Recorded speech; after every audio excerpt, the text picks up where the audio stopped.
If you're an immigrant in Canada trying to build wealth through real estate, this question will come up sooner or later. Should I manage my rental properties or hire a property manager? Some people say self manage to save money. Others say hire a property manager so you don't get stressed. But here's the simple truth others miss: it's not about being hands on or hands off, it's about having the right system. Today, I'll show how I personally manage our properties, why I set up my team before I buy, and what I learned starting as an immigrant with nothing. I came to Canada as an immigrant, like many immigrants, no shortcuts, no financial safety net, no one explaining how real estate really works. Just work, patience, and discipline. But I knew early on I didn't want to just work to survive. When I started to look at real estate, I realized quickly one bad tenant can wipe out months of savings. One bad decision can wipe out your plans for years. That's why questions about property management is very important. When they say self-management, they imagine chaos, fixing toilets, answering calls at midnight, doing everything yourself. But that's not how I self-manage. For me, self-management means I manage the system, not the work. I don't personally fix things. I don't personally handle all the issues. Before I buy a property, I already have a plumber, an electrician, an HVAC technician, a handyman, and a cleaner. And I ask one question: if something happens in the middle of the night in odd hours, are you available? If the answer is yes, I'm comfortable handling the property myself. If not, I slow down and rethink my deal because problems don't wait for office hours. This is where most beginners go wrong. They buy first and figure things out later. Why I build my team before I buy. As immigrants, we can't afford chaos. We don't have unlimited money or time to make mistakes. So I follow one simple rule: no team, no deal. Before I commit to a property, I know who I call. I know how fast they respond, and I know the rough cost.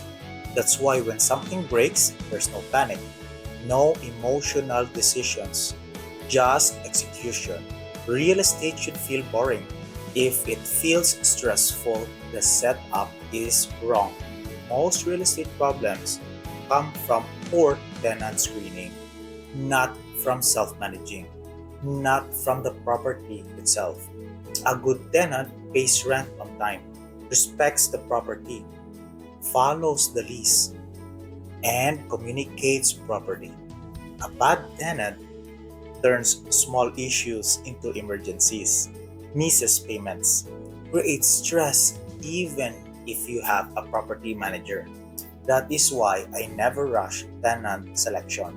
I look at income stability, rental history, communication style, red flags during the application process, because no system can fix a bad tenant. This part is especially made for immigrants. When you move to Canada, you quickly learn no one manages your life for you. No one protects your money better than you, and mistakes are expensive. That is why self managing early actually fits the immigrant mindset. Not because we enjoy stress, but because we value control. When you self manage with systems, you know where every dollar goes.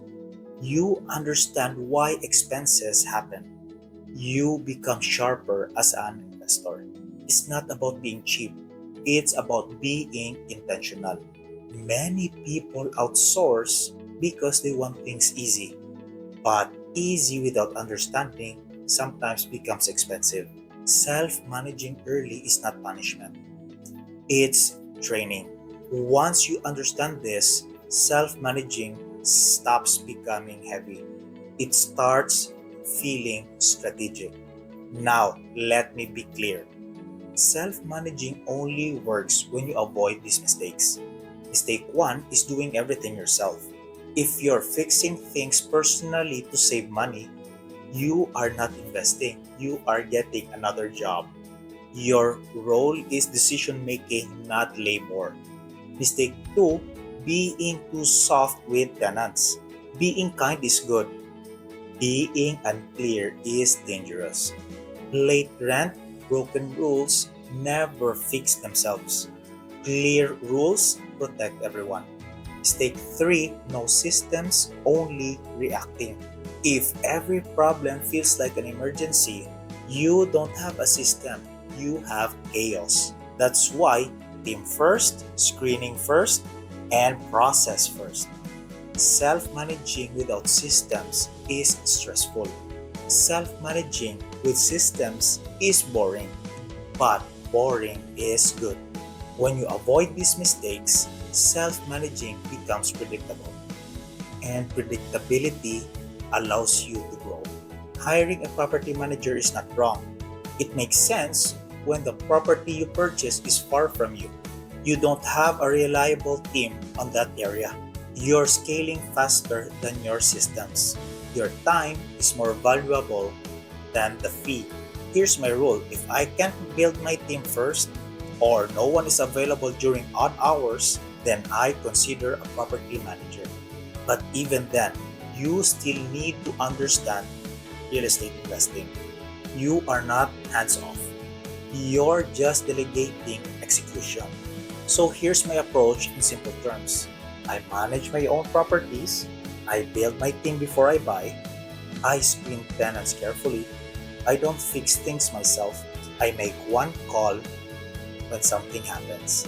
Self-managing is not about stress. It's about preparation. Hiring a property manager isn't bad, but doing it too early without understanding the business will slow you down.